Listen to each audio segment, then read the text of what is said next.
పరలోకమందున్న మా తండ్రి, మహిమగల మీ నామమునకు స్తుతులు స్తోత్రములు. దేవా, మమ్మల్ని ప్రేమించిచ్చిన మరో నూతన దినము మే 15 శుక్రవారం బట్టి వందనాలు. అయ్యా, ఏ నూతన దినమున ఉపవాసముతో ప్రార్థిస్తున్న ప్రతి ఒక్కరి గురించి ప్రార్థిస్తున్నాను.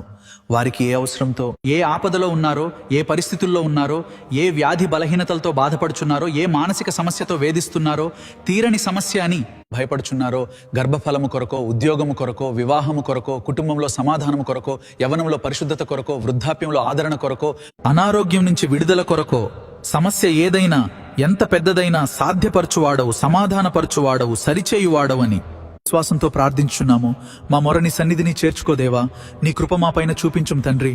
ఆనాడు దావీదు మహారాజు ఒక్క రాత్రి చేసిన పాపానికి శిక్ష నుంచి తప్పించుకున్నటకు ఉపవాసం ఉండి రాత్రంతా నేల మీద పడి ప్రార్థించగా పాపాన్ని క్షమించావే.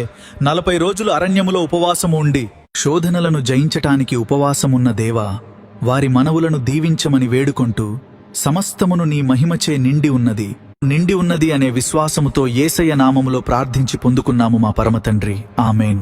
Praise the lord. అందరికి వందనములు.